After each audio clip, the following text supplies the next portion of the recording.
Hi, my name's Katie, artist, business coach and founder of Step Up Create.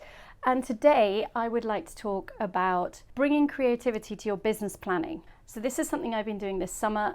As you can see, I'm not in my normal studio. I'm in my summer studio, which is actually kind of a shed attached to the house. But anyway, and I haven't even been down here very much because the internet doesn't reach here. So I've actually been sitting upstairs on the balcony in front of the sea, trying to do my planning for the year. I tend to do it in August time due to personal reasons. It just kind of fits better. It gives me more of a chance to reflect than I would perhaps have at Christmas. This year I feel like I've done it better than ever before, and I've used various different influences in order to design this kind of system that I've used, and it really is quite based on a creative process. So first of all, I try to design the brief. And this is really looking at my annual goals and making a list of 4 or 5 annual goals for my business. What are those 5 things that I want to do? And then within those goals, why do I want to do them? What are potential next steps? And what might be my reward that I might give myself for this? Of course, if you work for a company, these are already defined for you. They're pretty clear. They're your objectives. If you're running your own business or you're a micro business, then you really need to define this for yourself. So once that is defined, I'm going to call that my brief, and I'm going to start the design process. So in order to start the design process, as you know, in design thinking, we start with a phase called Empathize. And Empathize is all about understanding your user. So I'm going to find out more about what my user might need, all of that information that I might have got from the whole of the work that I did last year. So thinking about what have I seen, what have I seen my competitors doing a little bit, what have my clients asked for, where do I think there's an opportunity, but also thinking about what do I want to do, what fits with my overall strategy of where I want to get to, and what can I do well. So once I've got that clear, and that really is kind of a brainstorming that's pretty open and you're just kind of writing a whole load of things down, we want to nail that down and define what those things will be. So the define phase is all about selecting which of those projects you're going to go forward with.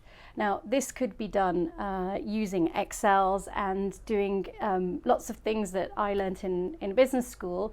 However, I haven't actually done that. I have more gone with what do I want to launch and what do I think will be successful, and really pick them and then map them out on the calendar. How does this fit in? Does that make sense for me, for my brand, for my personal life? Can I fit all of this stuff in?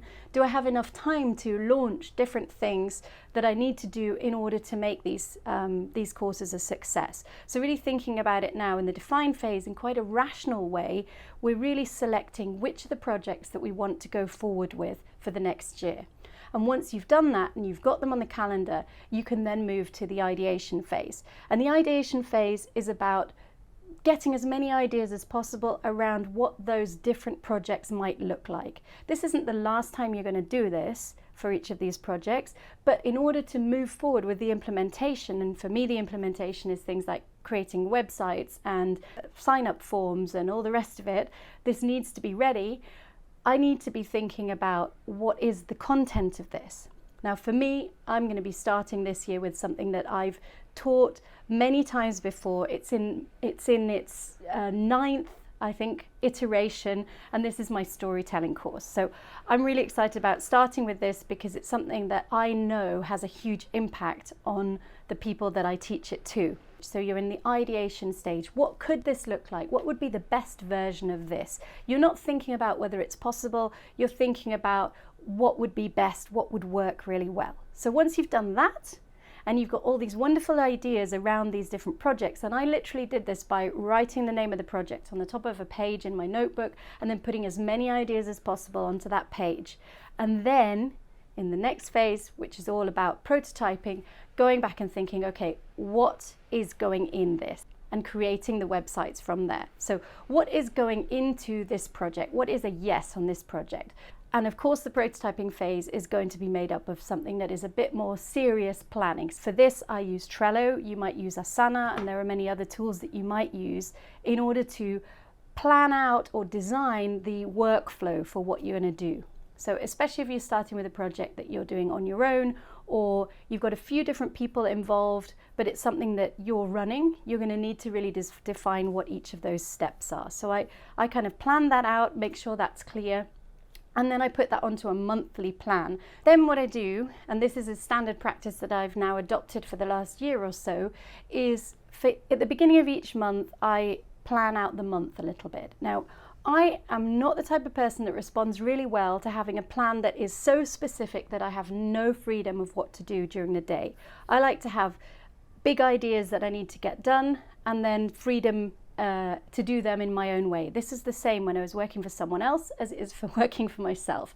So I tend to select big three, so the 3 big things that I want to get done this month, and then write down a list of other supporting things that I might want to get done, but I really want to focus on those big 3.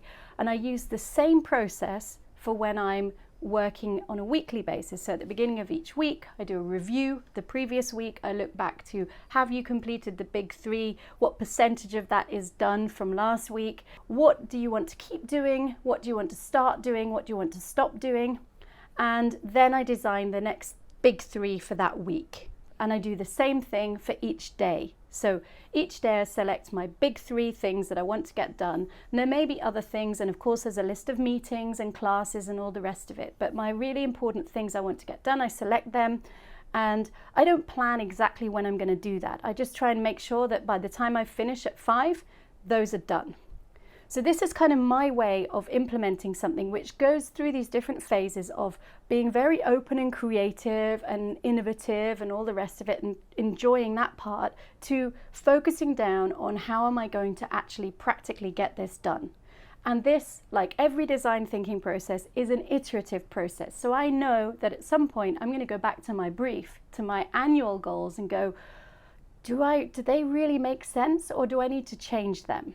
And that's fine. This is a creative process like any other, and it makes sense to be able to change different things.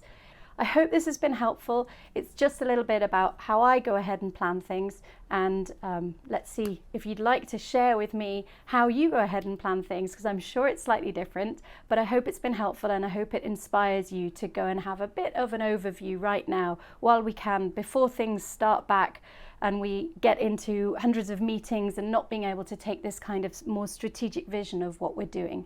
And of course, you can apply this to all sorts of businesses of all sorts of levels, and also to your life. If you enjoyed this video, please give us a like and subscribe to our channel.